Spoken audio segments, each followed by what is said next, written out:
At least when you escort an inmate to death row, you know he's scheduled to get what he deserves. Ernesto, you can really be a jackass. You know that? But you hear what this one did? I don't want to know. And you know when He beat his ex-wife to a bloody pulp. Killed her with his fists. Look, I said I didn't... Then he drowned one son in the tub and threw the other out a window. Don't ask me to cry for him. Whew. Inmate, is this true? Oh, he won't say.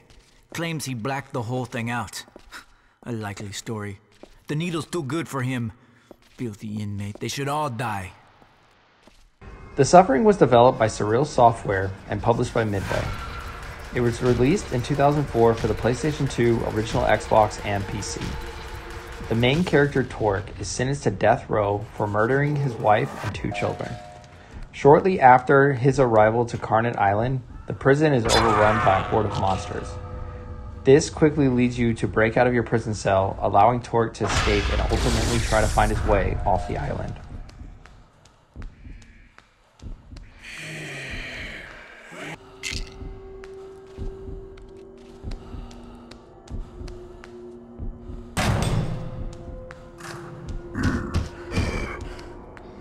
Along your journey, you will meet various other characters that will ask for your help. Some will require block barriers to be destroyed, and others will simply be in your path, eager to go along with you. When you meet these characters, the game gives you a choice: help the individual or kill them. A voice will narrate in Torque's head, along with his wife, with a conflicting message. If you choose to keep the other person alive, they will lead you in the right direction. There is also some additional background dialogue that you will experience if you keep them around. Choosing to keep them alive will also count towards one of the 3 different endings you can get. I always saw the good in you. Well, what happened?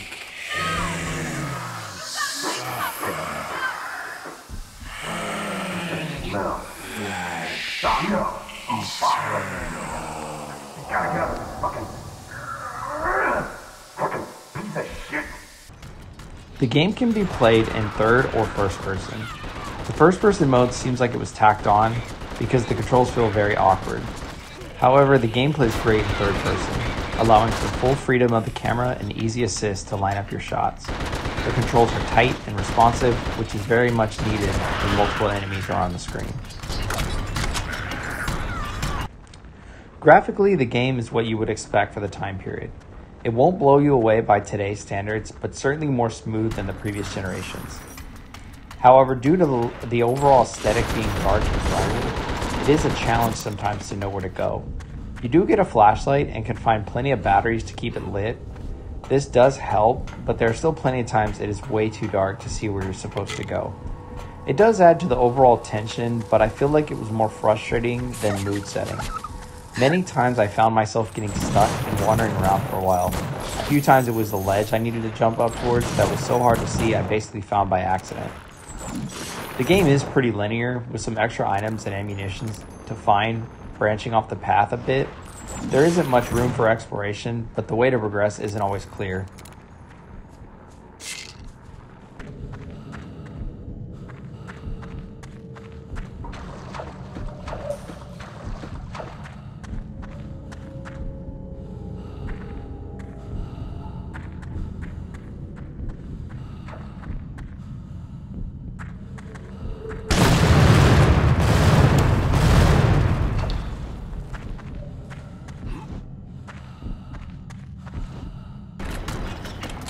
If you enjoy gore, then this game has plenty of it for you.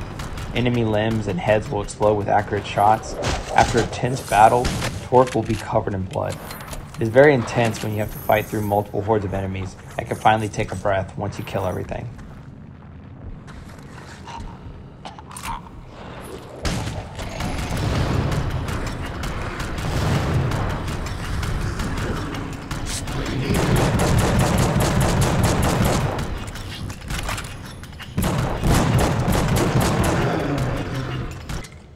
The game has a few different weapons for your arsenal. It is your standard shotgun, pistol, and machine gun, just to name a few. Plenty of ammo can be found, so you never feel like you have to conserve it. Sometimes you will have to switch up your weapons if you run out of a particular type. In addition to those, there are some melee weapons such as a shiv and an axe, plus some side weapons like TNT sticks and shrapnel grenades. You also have an insanity meter, and when it's full, it allows you to transform into a similar beast to run through large groups of enemies. This is helpful for crowd control, but I didn't find myself using it as much. Lots of times I would just mow down the enemies with a shotgun or automatic weapon. Along your path, Torque will have visions from his crime and moments of confliction. He has claimed a blackout during his initial crime, and his actions start to become clear as you progress. This helps fill in the gaps to the story and builds up to the ultimate conclusion. In addition, you can find pages to Clem's notebook and Consuela's journal. Clem's notebook gives you briefings about the various characters and monsters you find along the way. Consuela's journal provides a backstory on the areas you discover. The prison and surrounding areas offer a very dark history. As you progress through the game, you learn a lot more about why it's haunted and the corruption that took place. These pages are optional and usually require you venturing off the path. However, they add a lot of context to the story, and seeking them out really helps you grasp the overall plot.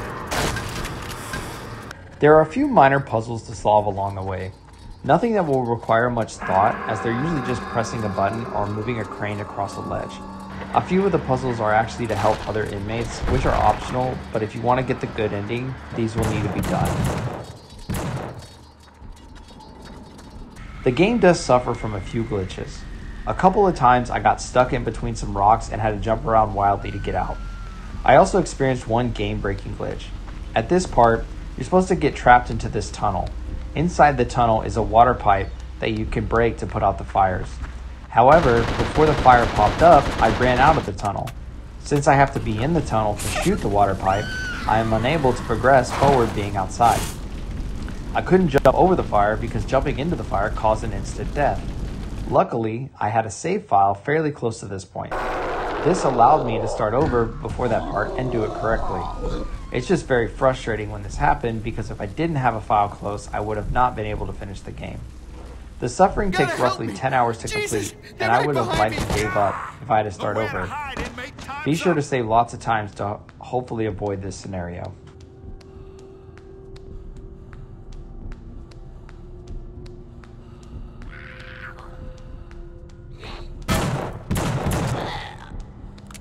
There are 3 different endings that you can get based on your in-game choices.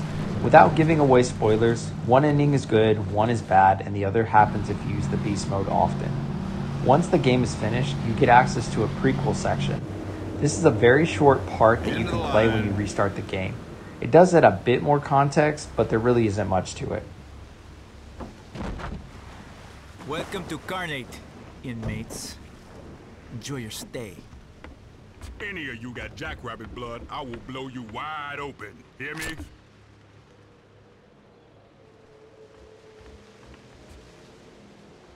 Overall, the suffering is a bit of a mixed bag for me. On one hand, the game is a very solid third-person shooter. On the other hand, it can be disorienting trying to navigate through the world. I found myself getting stuck a lot, and when I discovered my way through, it was usually by accident. If you like what you see here, you should enjoy this game. It's a very solid third-person shooter with some dark tones and tight controls. If you choose to skip this game, you're not missing out on much. In my opinion, the game is pretty mediocre. I enjoyed what I played, but doubt I'll go back to experience it again.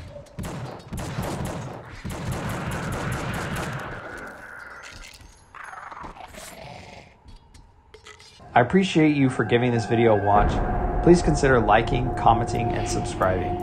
Thank you for stopping by, and take care.